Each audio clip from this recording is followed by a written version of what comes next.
Hello नमस्ते फेरि पनि मेरो अर्को भिडियोमा स्वागत छ। अनि मैले चाहिँ भिडियो बनाइरहेको छु है, आज पनि बनाउँदैछु। अनि भिडियो चाहिँ यस्तै हो, घरमा बसेको बेलामा के अब बनाएर खान मनपर्छ त्यही बनाएर खान लागेको हामी पनि। अनि के बनाएर भन्नुहुन्छ होला, हामी चाहिँ आलु चप सिम्पल तरिकाले नानीले पनि खाने गरी पिरोहरू केही नहाली बनाएर खान लागेको, त्यही भिडियो लगाउने हो। मलाई चाहिँ भिडियोहरू लगाउन गर्न चाहिँ साह्रै मन लाग्न थालेको छ कि आजभोलि, त्यही भएर बनाउनु चप पनि बनाउने त। अनि मेरो च्यानललाई सब्सक्राइब चाहिँ गरिदिनु है ल। अनि यस्तै हो, मेरो च्यानललाई सब्सक्राइब अनि लाइक पनि गरिदिनुहोस् अनि कमेन्ट पनि गरिदिनुहोस्। अनि फेरि पनि अर्को भिडियो लिएर आउँछु नि फेरि। अनि सबैजनालाई तलै छ त्यही लाइक टक्क हानिदिहाल्नुहोस्। ओके, अब फेरि बनाउनतिर लागौँ हामी। चाहिँ मामीले बनाइदिएको खाना थाली साथीको खाना खान 1 घन्टा लाउने, केही खाँदा पनि नमान्ने चाहिँ कहीँ हेर्नुहोस् नि, सबै लगाइदियो। लु लु लु लु लु लु ओ स्वाद थापे यस्तै खान्छ नि फेरि हाम्रो भाइले त। फेरि धेरै मिठा चाहिँ भइरहेछ कि हाम्रो घर आफै गर त। लु हाम्रो भाइले कस्तो मजाले खान्छ है, यहाँ हेर्नुहोस् है हाम्रो भाइले के खानु पर्छ भन्नु। हाम्रो भाइ कति गुड छ है नि। नमस्ते भन्यो नि, हेलो भन्यो। नमस्ते पनि गर्नुहुन्छ नि फेरि। हाम्रो नानी त खतरा पो हुन्छ त, यस्तै खाइदिनु पनि हुन्छ। स्वाद नथपाउँदा मात्रै हो स्वाद थाप्नु जस्तो। फेरि सुरुमा त खानै मान्दैन हो, तर हातले खुवाइदिनुपर्छ यस्तरी बिस्तारै बिस्तारै बिस्तारै बिस्तारै। थोरै पो पकाइदियो क्या नि नानीलाई, अझै खान्थ्यौ। हेलो भन्नु, हेलो यता फर्केर खाउनु त्यो।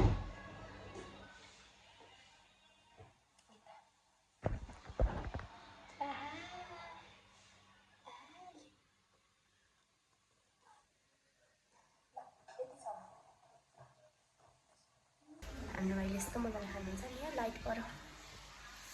यो नाना पनि फेर्नुपर्छ ल, अब सबै कत्ले कत्ला लाएर भाइलाई म नाना फेरिदिन्छु। तिमाम खाइसकेर धुने नाना हो नि त, त्यही भएर यसमै फर्किदिएको मैले चाहिँ होइन। उयो हेर्नु साथीहरू यस्तै खानुहुन्छ नि भाइले त, तर धेरै भयो नि त, हातैले खुवाइदिँदा बरु खान्छ यसरी। कति अप्ठ्यारो भयो क्यामेरा पक्रिन। ल ल उसलाई त लिटो पनि हातले खुवाइदिनुपर्छ। सुरुमा चाहिँ खाँदैन कि स्वाद थापे जस्तो, फेरि केटोले दिन्छ नि हातले नगरे छ्याप फोहोर भयो। सबै यस्तो गर्छ नि, साथै बनाउँदैन।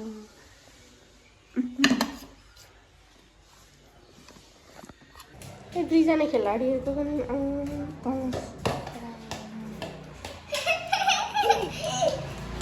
यता खेला नि, यता यहाँ खेला नि।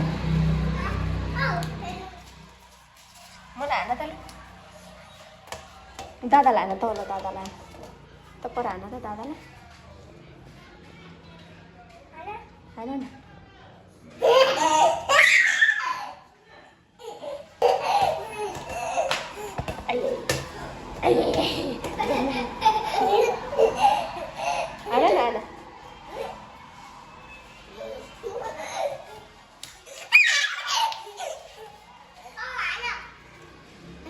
हान्थ्यो भने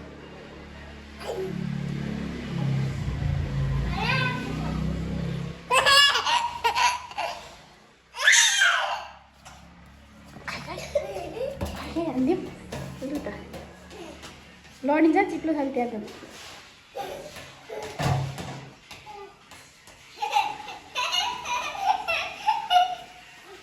बिस्तारै बिस्तारै भाइ लान्छ।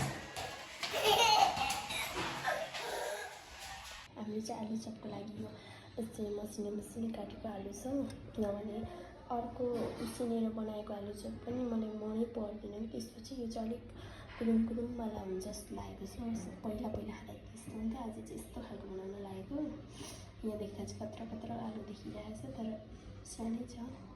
अनि यसपछि यहाँनिर हाम्रो यो पिठो, यसमा हामीले बेसन अनि कर्नफ्लावर अनि त्यसपछि मैदा थिएन अनि यो अर्को लगाएको छु, आँटा लगाएको छ। अनि त्यसपछि अनि मर मसला लगाएर रेडी बनाएको छु। पकाएर ल्याउँछु त हाम्रो यस्तो भएको छ। अहिले पाक्दैछ। चप चाहिँ यस्तै पाकिसक्यो तर कस्तो कस्तो कालो कालो देखेको छु। यति नै अहिले सबै हाम्रो आलु चप चाहिँ यत्तिको भइरहेछ। खाने बेला भइसक्यो। यस्तो भएको छ आलु चप।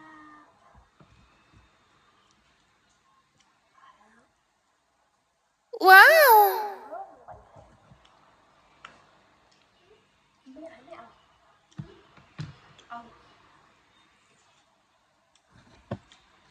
म त यसरी आलु खाने बेलामा यसरी आलु चप खायो भने गाउँघरको बिहान आयो। यस्तो सिम्पल तरिकाले बनायो अनि प्याज लसुनको पत्ता कति धेरै हुन्छ नि त, अनि सरी बनायो।